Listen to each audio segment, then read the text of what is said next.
Have you ever heard a story so chilling it makes you glance over your shoulder, even in broad daylight? Today, we're journeying into the heart of English folklore, to the county of Leicestershire, to uncover the tale of a creature who has haunted the dreams of children for centuries.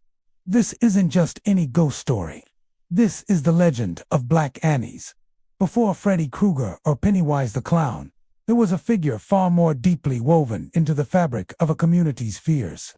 Black Annie's is one of Britain's most terrifying bogies, a name whispered by parents to keep their children in line. Her legend dates back to at least the 18th century, but her roots may dig much deeper into the ancient soil of the British Isles.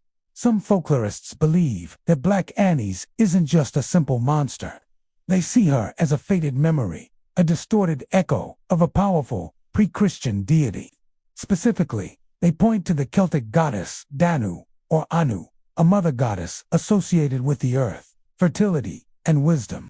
It's a fascinating, if unsettling thought. How could a nurturing mother goddess transform into a child-devouring hag? This kind of transformation isn't actually that unusual in folklore. When new belief systems, like Christianity, take hold, the old gods don't just disappear. Often, they're demonized. Their sacred groves become haunted woods, and their benevolent aspects are twisted into monstrous traits. The powerful Earth Mother, once revered, becomes a fearsome crone living under the ground. So, the story of Black Annie's might also be the story of cultural change, a tale of how old faiths are suppressed and remembered as something sinister.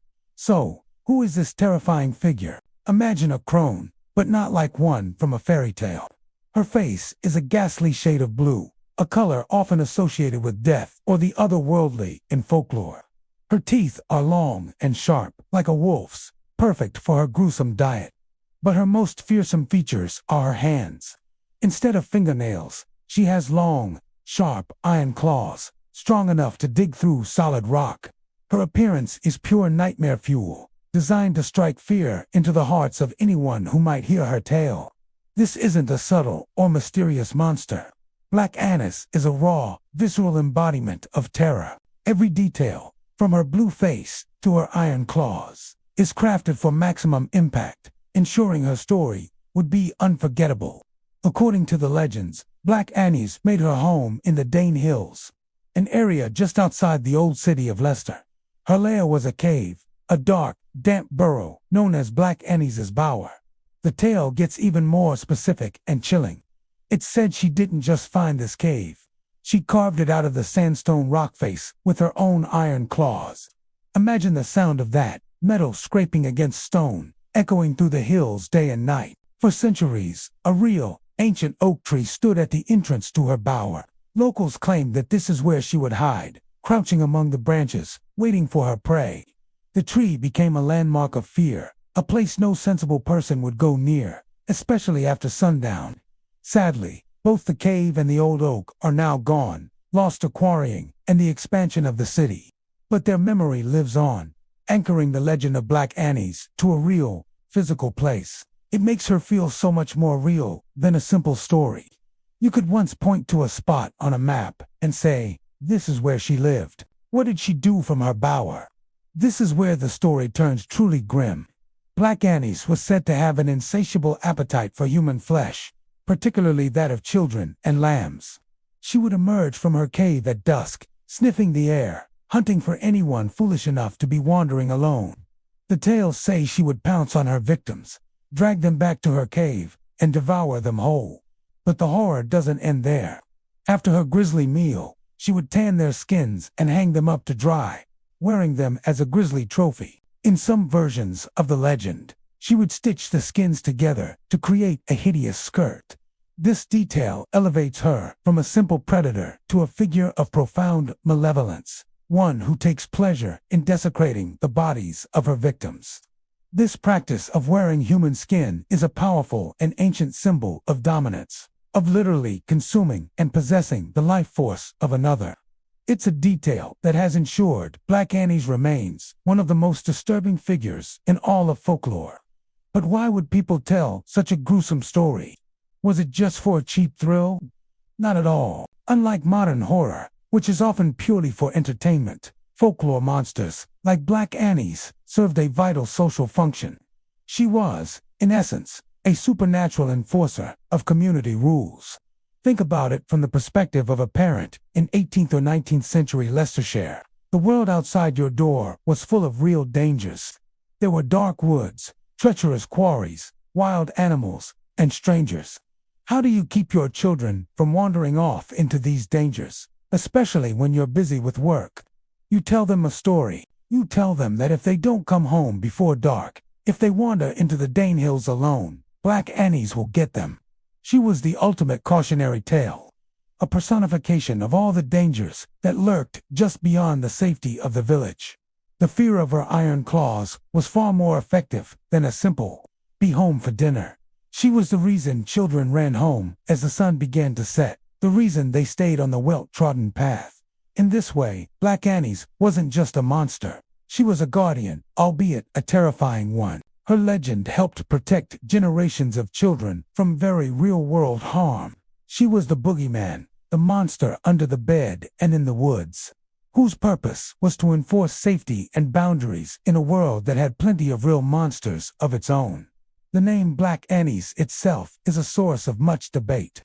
As we mentioned, Annies could be a corruption of Anu or Danu, the Celtic mother goddess. The black part is more straightforward, often associated with night, death, and malevolence in Western culture. But there's another fascinating theory.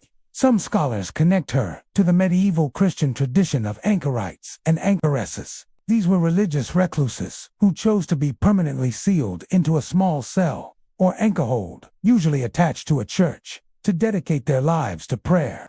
They would live in isolation, receiving food through a small window.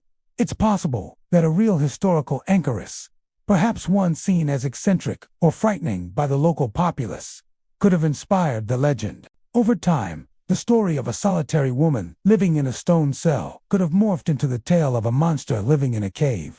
The anchorhold becomes the bower. The religious woman becomes a blue-faced hag. This theory reminds us that behind even the most fantastical legends, there can be a grain of historical truth, twisted and embellished over generations. Even today, the echo of Black Annis's legend can be felt in Leicester. There's a street called Black Annis's Bower, close near the site of her supposed cave. And for a long time, an annual tradition took place on Easter Monday. The mayor and corporation of Leicester would lead a hunt. Starting from Black Annis's Bower, a dead cat soaked in aniseed was dragged through the streets, with a pack of hounds in hot pursuit. The origin of this bizarre ritual is lost to time, but many believe it was a symbolic chasing away of the evil spirit of Black Annies from the town for another year. The cat was a stand-in for the witches. Witches were often believed to have cats as their familiars. The hunt was a communal act of purification, driving the darkness out and welcoming the light and life of spring. It was a way for the community to confront and ritually defeat the fear she represented. So, Black Annis is much more than just a scary story. She's a possible remnant of an ancient goddess, a powerful tool for social control, a landmark on the historical map of Leicester, and the star of her own bizarre annual ritual. She represents the fear of the dark, the unknown, and the wildness that lies just outside the circle of the campfire. Her story shows us how folklore works, how it takes bits of history, religion, and very real human fears and weaves them into a narrative that can last for centuries. She reminds us that for most of human history, monsters weren't for entertainment. They were for education. They taught us where not to go, what not to do, and why we should always be home before dark. What do you think? Is Black Annies a demonized goddess, a misunderstood hermit, or something else entirely? Let me know your theories in the comments below.